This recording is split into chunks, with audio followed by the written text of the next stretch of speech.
Well, Mike, I'll jump on. Hey guys, hope you're doing well. It's Saturday morning, the 1st of April 2023, and this video was recorded on the 9th of June 2022. And I never got round to using this footage, and I thought rather than delete it, maybe it'd make a good little voiceover with a ramble. And you know I like a ramble, don't you guys?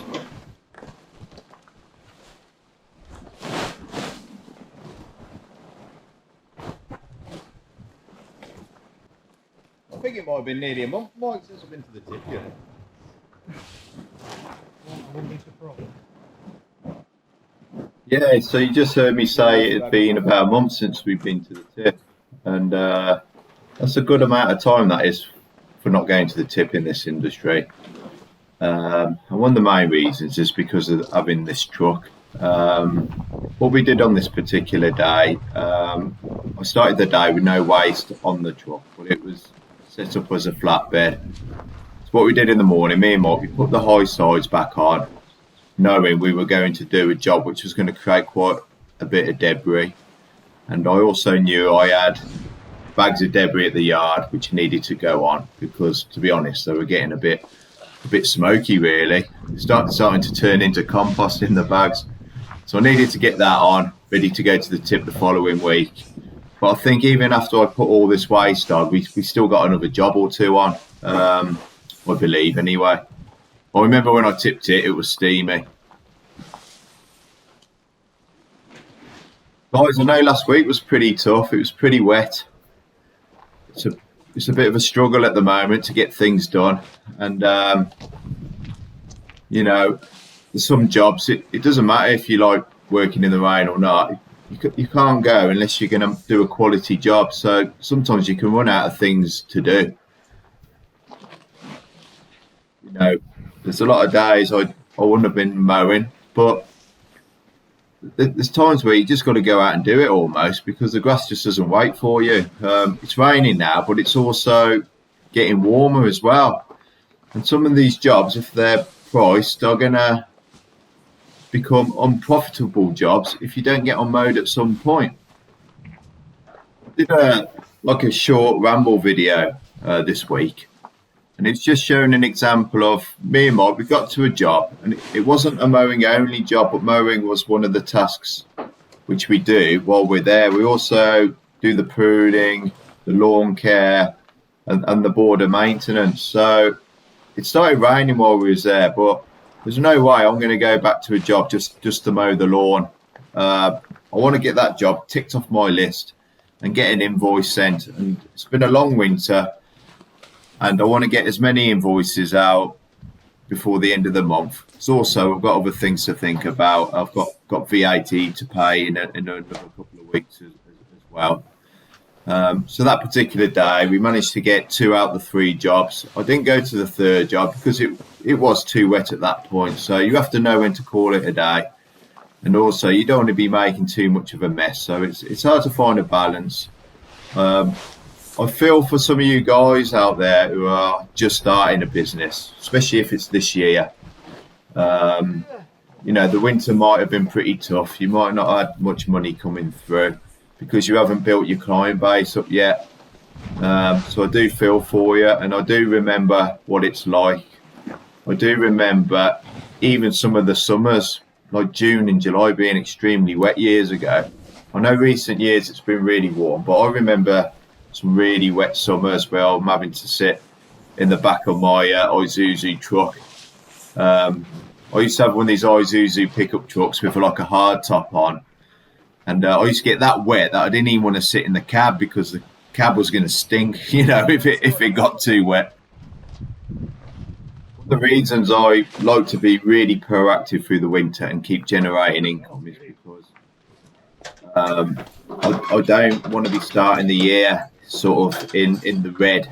Okay, so I would say January and February, my aim is just to earn enough money to pay a wage, pay Michael's wage, pay myself a wage. It might not be as much as what I normally pay myself through some of the other months, but all I want to do is cover my bills, cover my fixed costs, and make sure we got some food in the fridge. That's how I think about it mentally.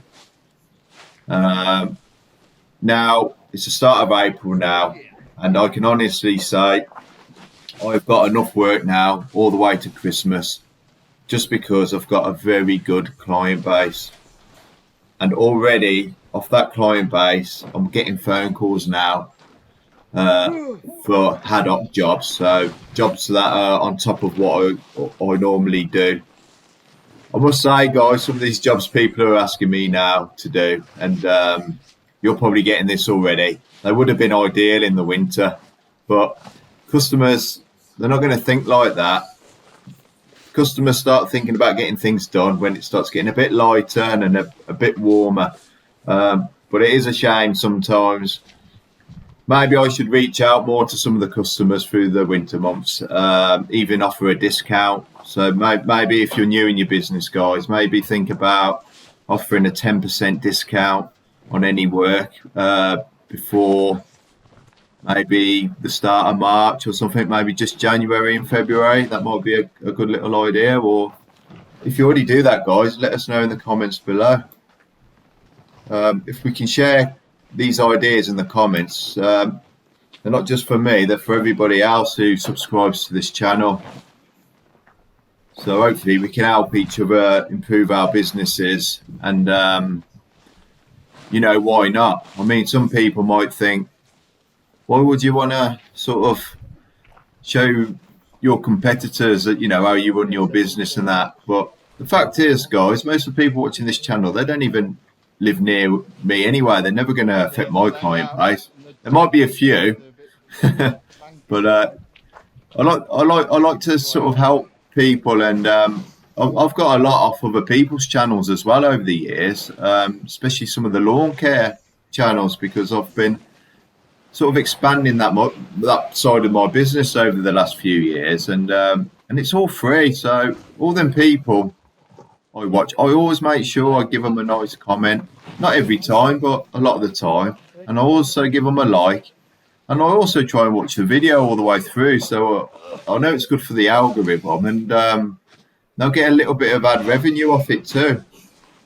So guys, if you want to give us a like now, this is the time. I don't always ask for likes, but I would appreciate one. Even if you haven't subscribed. So as you can see, there's a lot of bags that have just gone on here, and I think Michael will do a count up at the end as I remember it. I don't know why, I find it kind of satisfying emptying these bags. The other thing we do, guys, when we're doing these jobs, we try not to overfill them. They're that heavy, you can't lift them up on your own. Always take more bags than you think you need, especially with grass and when it's wet. I don't think Mike will mind me saying this, but when he first started with me, he used to overfill the bags, in my opinion anyway. And if I used to walk up to it to pick it up to take away and I thought it was too heavy, I used to just leave it where it was. Yeah, some of it been there a bit too long, I think, mate. It's turning into compost. Just the rest. How many bags did you count, Mike? 32. 32. Guess we've got to keep in mind they weren't all full, were they? But yeah, we just do whatever's convenient. Didn't have over 32 bags? Yeah, what you won't want to do is be coming back here, emptying a bag on there and then having to put it back in bags, and yeah. Keep your handling time minimum, guys, that's the key. Can you open the barn? Obviously in the autumn we have the sides on all the time, so I won't have to put stuff in bags and leave it on the side, but you know, in the grey months in the mowing season I like to use the flatbed from my machines and that, so and also we're not sort of collecting as much waste as well. So this is how I like to do things: build up the bags, put the sides on, do a couple of big jobs with waste, and then throw the excess on after, and then do a trip to the tip.